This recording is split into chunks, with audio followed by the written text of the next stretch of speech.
കേരളത്തിൽ മൺസൂൺ ഒരിക്കൽ കൂടി തന്റെ ഏറ്റവും അപകടകരമായ രൂപം കാണിക്കാൻ തുടങ്ങിയിരിക്കുന്നു. തുടർച്ചയായി പെയ്യുന്ന കനത്ത മഴ ഇപ്പോൾ വെറും കാലാവസ്ഥാ വാർത്തയായി മാത്രം അവശേഷിക്കുന്നില്ല, മറിച്ച് പല പ്രദേശങ്ങളിലും ഇതാളുകളുടെ ജീവിതത്തെ നേരിട്ടു ബാധിക്കുന്നു. ഏറ്റവും വലുതും ഏറ്റവും ദുഃഖകരവുമായ വാർത്ത വയനാട് ജില്ലയിൽ നിന്നാണ് പുറത്തുവന്നിരിക്കുന്നത്. അവിടെ കല്ലാടി തുരങ്ക പദ്ധതിക്ക് സമീപം കനത്ത മഴയ്ക്കിടെ പെട്ടെന്നുണ്ടായ ഭീഷണമായ ഉരുൾപൊട്ടൽ പ്രദേശം മുഴുവൻ പിടിച്ചുകുലുക്കി. പ്രാഥമിക വിവരമനുസരിച്ച് ഈ ദാരുണമായ അപകടത്തിൽ 2 പേർ മരിച്ചു. അതേസമയം നിരവധി പേരെ ഇപ്പോഴും കാണാതായതായി പറയപ്പെടുന്നു. രക്ഷാപ്രവർത്തകർ തുടർച്ചയായി മോശം കാലാവസ്ഥയ്ക്കിടയിൽ അവശിഷ്ടങ്ങൾക്കിടയിൽ കുടുങ്ങിക്കിടക്കുന്നവർക്കായി തിരച്ചിൽ നടത്തുന്നു. എന്നാൽ ഏറ്റവും വലിയ ചോദ്യം, ഇതൊരു തുടക്കം മാത്രമാണോ, അതോ വരും മണിക്കൂറുകളിൽ കേരളത്തിലെ മറ്റു പല ജില്ലകളും സമാനമായ വലിയ ഭീഷണി നേരിടേണ്ടി വരുമോ എന്നതാണ്. ഈ റിപ്പോർട്ടിന്റെ അടുത്ത ഭാഗം നിങ്ങളെ ഞെട്ടിച്ചേക്കാം. അതിനാൽ അവസാനം വരെ ഞങ്ങളോടൊപ്പം തീർച്ചയായും തുടരുക. ഇന്ത്യൻ കാലാവസ്ഥാ വകുപ്പ് സാഹചര്യത്തിന്റെ ഗൗരവം കണക്കിലെടുത്ത് വയനാടും കോഴിക്കോട് ജില്ലകളിൽ റെഡ് അലർട്ട് പ്രഖ്യാപിച്ചു. റെഡ് അലർട്ട് എന്നാൽ ഈ പ്രദേശങ്ങളിൽ അതിശക്തമായ മഴയ്ക്ക് സാധ്യതയുണ്ടെന്നും ഇതിന്റെ ഫലമായി ഉരുൾപൊട്ടൽ, പെട്ടെന്നുള്ള വെള്ളപ്പൊക്കം, റോഡുകൾ അടയുക, മരങ്ങൾ വീഴുക, സാധാരണ ജനജീവിതം പൂർണ്ണമായും ബാധിക്കപ്പെടുക എന്നിവയ്ക്കുള്ള സാധ്യത ഗണ്യമായി വർദ്ധിച്ചു എന്നുമാണ്. കൂടാതെ മലപ്പുറം, കണ്ണൂർ, കാസർഗോഡ് ജില്ലകളെ ഓറഞ്ച് അലർട്ടിന്റെ പരിധിയിൽ ഉൾപ്പെടുത്തിയിട്ടുണ്ട്. അവിടെ അതിശക്തമായ മഴയ്ക്ക് സാധ്യതയുണ്ട്. കാലാവസ്ഥാ വകുപ്പ് വ്യക്തമായി പറഞ്ഞിട്ടുണ്ട്, ഈ ജില്ലകളിലെല്ലാമുള്ള ആളുകൾ അതീവ ജാഗ്രത പാലിക്കണമെന്ന്. ഓരോ പുതിയ അലർട്ടും നിങ്ങളുടെ ജില്ലയിലെ ഏറ്റവും കൃത്യമായ വിവരങ്ങളും ആദ്യം നിങ്ങൾക്ക് ലഭിക്കാൻ ഇപ്പോൾ തന്നെ ഈ വീഡിയോ ലൈക്ക് ചെയ്യുക. ഞങ്ങളുടെ ചാനൽ സബ്സ്ക്രൈബ് ചെയ്യാൻ ഒട്ടും മറക്കരുത്. വയനാട്ടിൽ മഴയുടെ ആഘാതം എത്രത്തോളം ഗുരുതരമാണെന്ന് വൈത്രി മേഖലയിൽ 123 മില്ലിമീറ്റർ മഴ രേഖപ്പെടുത്തിയതിൽ നിന്നും മാനന്തവാടിയിൽ 64 മില്ലിമീറ്റർ മഴ റെക്കോർഡ് ചെയ്തതിൽ നിന്നും ഊഹിക്കാവുന്നതാണ്. തുടർച്ചയായി പെയ്യുന്ന ഈ മഴ കാരണം മലയോര മേഖലകളിലെ മണ്ണ് പൂർണ്ണമായും വെള്ളം കൊണ്ട് നിറഞ്ഞിരിക്കുന്നു. ഇതേത് സമയത്തും പുതിയ ഉരുൾപൊട്ടൽ സംഭവങ്ങളുണ്ടാകാൻ കാരണമായേക്കാം. മണ്ണ് തുടർച്ചയായി വെള്ളം വലിച്ചെടുക്കുമ്പോൾ അതിന്റെ പിടി ദുർബലമാകുമെന്നും മലയുടെ ഭാഗം പെട്ടെന്ന് ഇടിഞ്ഞു വീഴാമെന്നും വിദഗ്ധർ പറയുന്നു. വയനാടിനെയും മലപ്പുറത്തെയും ബന്ധിപ്പിക്കുന്ന നിർദ്ദിഷ്ട തുരങ്കപാതയുടെ നിർമ്മാണ പ്രവർത്തനങ്ങൾ നടന്നിരുന്ന മീനാക്ഷി പാലത്തിന് സമീപമുള്ള സ്ഥലത്താണ് ഉരുൾപൊട്ടലുണ്ടായത്. പ്രാഥമിക റിപ്പോർട്ടനുസരിച്ച് 2 പേർ സംഭവസ്ഥലത്ത് തന്നെ മരിച്ചു, 7 പേർക്ക് പരിക്കേറ്റു. അവരെ ഉടൻ ആശുപത്രിയിലെത്തിച്ചു. മറ്റ് 7 പേർക്കായി തിരച്ചിൽ തുടരുകയാണ്. രക്ഷാപ്രവർത്തനത്തിൽ പോലീസ്, അഗ്നിശമനസേന, ദുരന്തനിവാരണ സേന, പ്രാദേശിക ഭരണകൂടം എന്നിവർ സംയുക്തമായി പ്രവർത്തിക്കുന്നു. എന്നാൽ തുടർച്ചയായ മഴയും വഴുക്കലുള്ള ഭൂമിയും കുറഞ്ഞ കാഴ്ചപരിധിയും ദുരിതാശ്വാസ പ്രവർത്തനങ്ങളെ അതീവ ദുഷ്കരമാക്കുന്നു. ഈ അപകടത്തിനിടയിൽ പദ്ധതിയിൽ ജോലി ചെയ്യുന്ന ജീവനക്കാരെ കൊണ്ടുപോകുന്ന ഒരു സ്വകാര്യ ബസ്സും ശക്തമായ ഒഴുക്കിലും ഉരുൾപൊട്ടലിലും പെട്ടു. ബസ് ഒഴുകി അടുത്തുള്ള പുഴയിൽ വീണു. അതിന്റെ ചിത്രങ്ങൾ കാണുമ്പോൾ പ്രകൃതിയുടെ കലിതുള്ളൽ എത്ര ഭയാനകമായിരുന്നു എന്ന് ഊഹിക്കാം. ആ സമയത്ത് നിർമ്മാണസ്ഥലത്ത് കൂടുതൽ തൊഴിലാളികളുണ്ടായിരുന്നെങ്കിൽ ഈ അപകടം ഇതിലും വലിയ വിനാശകരമായിരുന്നു എന്ന് ഉദ്യോഗസ്ഥർ പറയുന്നു. നിങ്ങൾ കേരളത്തിലോ പരിസര പ്രദേശങ്ങളിലോ ആണ് നവസിക്കുന്നതെങ്കിൽ ഇപ്പോൾ തന്നെ കമന്റ് ചെയ്ത് നിങ്ങളുടെ ജില്ലയുടെ പേര് തീർച്ചയായും പറയുക.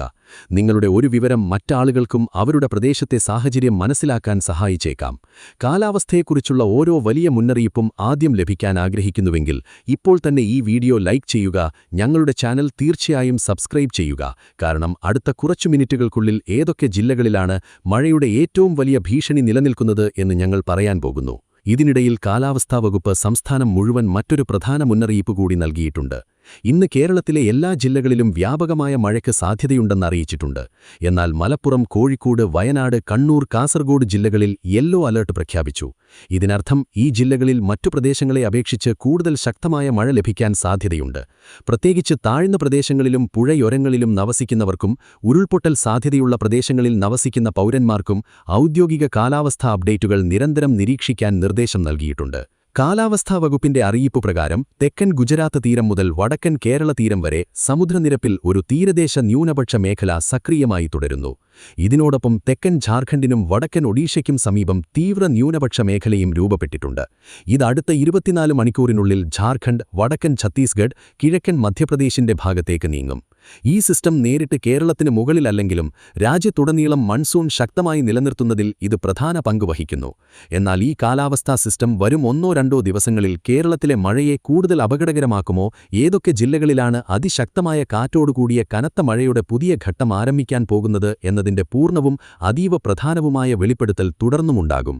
കാലാവസ്ഥാ വകുപ്പിന്റെ പുതിയ പ്രവചനമനുസരിച്ച് വരും 1-2 ദിവസങ്ങളിൽ കേരളത്തിലും മാഹിയിലും നേർത്തയോ മധ്യമമോ ആയ മഴയുടെ തുടർച്ച നിലനിൽക്കാൻ സാധ്യതയുണ്ട്.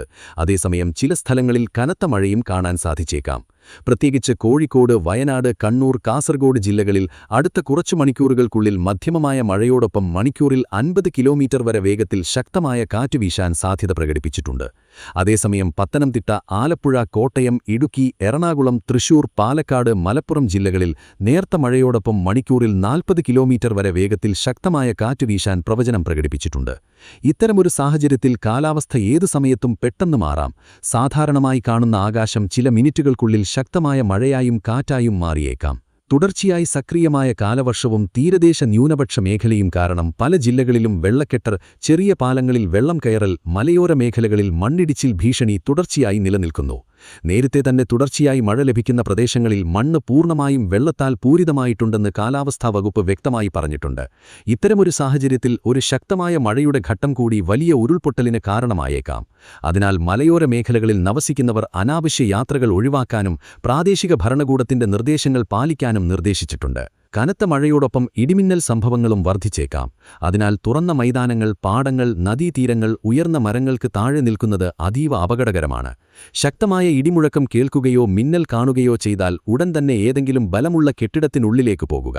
നിർമ്മാണ പ്രവർത്തനങ്ങളിൽ ഏർപ്പെട്ടിരിക്കുന്നവർ, കർഷകർ, തുറന്ന സ്ഥലങ്ങളിൽ ജോലി ചെയ്യുന്ന തൊഴിലാളികൾ കാലാവസ്ഥ സാധാരണ നിലയിലാകുന്നതുവരെ ജോലി നിർത്താൻ നിർദ്ദേശിക്കുന്നു. എന്നാൽ ഇപ്പോൾ ഏറ്റവും വലിയ ചോദ്യം വയനാട്ടിലുണ്ടായ ഉരുൾപൊട്ടൽ വരും ദിവസങ്ങളിൽ മറ്റു മലയോര ജില്ലകൾക്കും അപകടമണിയായി തെളിയുമോ എന്നതാണ്. കോഴിക്കോട്, കണ്ണൂർ, കാസർഗോഡ് എന്നിവിടങ്ങളിലും സ്ഥിതിഗതികൾ കൂടുതൽ ഗുരുതരമാകാൻ പോകുകയാണോ?